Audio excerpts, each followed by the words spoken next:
Sally Field's story of resilience began not in the glitz of Hollywood, but in the quiet, broken corners of her childhood. Born on November 6, 1946, in Pasadena, California, Sally's early years were marked by the unraveling of her parents' marriage. Her father, a decorated World War II veteran, and her mother, an actress, divorced when Sally was just 4 years old. The divorce left Sally with a fractured sense of home. She grew up navigating the complexities of divided parents, her mother's demanding career as a Paramount actress, and her father's distant discipline. At a young age, Sally had to confront the uncertainty of love, safety, and security. Instead of a stable home, she experienced emotional turmoil, which would later shape her understanding of the world and her relationship with herself. In a way, Sally's resilience began with this early challenge as she learned to find strength where others might have broken. The pain behind Hollywood's glamour, family struggles, and new beginnings. As Sally's childhood evolved, her mother remarried Jock Mahoney, a stuntman and actor who was known for his charm. To the outside world, he was a larger-than-life figure, but in the confines of their home, he was anything but that. Sally later revealed in her memoir that Mahoney's behavior was far darker than his public persona suggested. Behind closed doors, he was emotionally abusive, and his manipulation left deep scars on Sally's young heart. What made the pain more profound was her mother's silence and inaction. Sally felt abandoned not only by her father, but also by the one person who should have protected her. Her mother's failure to see the pain Sally was enduring made her childhood years a complex web of betrayal and loneliness. Yet, amidst this turmoil, Sally found solace in acting, an escape from the reality that felt too painful to face. From sitcom sweetheart to hidden struggles, Sally's rise in Hollywood. By the time Sally Field was in her late teens, Hollywood had already shaped her public image. She landed her first major role in 1965 on Gidget, a lighthearted sitcom about a carefree surfer girl. This role quickly catapulted her into the public eye, earning her a devoted fan base and hundreds of fan letters. To millions of viewers, Sally was the quintessential girl next door, cheerful, innocent, and charming. However, behind this bubbly persona, Sally was struggling with deep personal pain that she kept hidden from the world. As she continued her career, roles like the Flying Nun further reinforced her public image, but at the cost of her emotional well-being. The repetitive nature of these roles, which demanded her to play cute, innocent characters, left her feeling trapped. She found herself questioning her identity, wondering if she would ever be seen as anything more than a caricature of her early roles. The cost of fame, struggling with expectations and self-doubt. As Sally's fame grew, the pressure to conform to the image of Hollywood's darling intensified. She was young, successful, and adored by fans, but inside, she was unraveling. At just 19 years old, Sally was struggling with a deep sense of self-doubt and depression. Playing the Flying Nun left her feeling humiliated and disconnected from the woman she wanted to become. She didn't want to wear the nun's habit every day. She didn't want to be defined by a role that stripped her of her dignity. The cheerful persona she had been forced to embody on screen felt like a mask that concealed her true self. The dissonance between the public image and her inner world left Sally spiraling. But instead of turning to escape, she made a bold decision to step away from the sitcom world altogether. A breakthrough in pain. Sally's performance in Sybil. In 1976, Sally Field's career took a defining turn when she landed the role of Sybil, a woman suffering from dissociative identity disorder.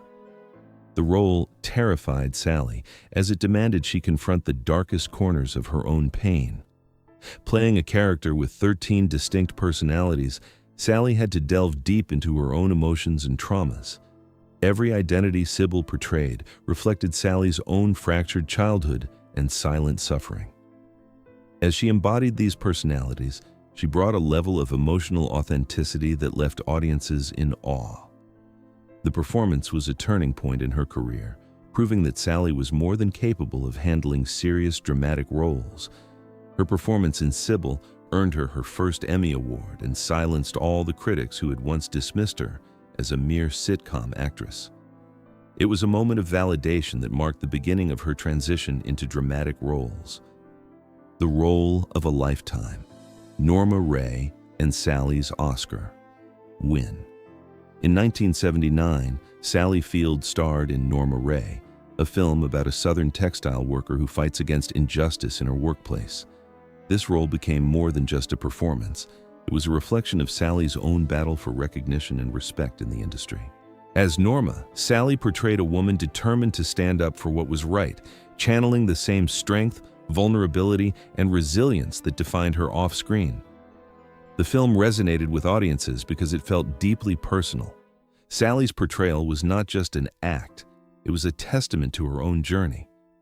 On Oscar night, she won her first Academy Award for Best Actress, a moment that was both a triumph and a personal vindication.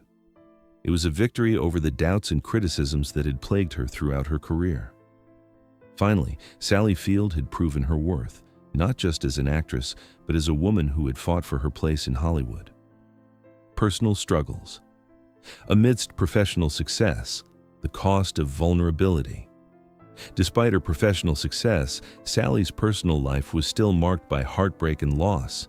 She poured her heart into her roles, but the emotional cost was often high. In interviews, Sally admitted that after some of her most powerful performances, she was left feeling emotionally drained. Acting demanded so much of her that there was little left for herself. She often questioned whether it was worth the toll it took on her mental health.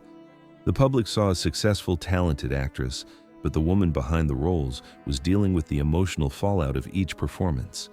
The intense vulnerability required for her craft was both a gift and a curse, leaving Sally to grapple with the aftermath of each role.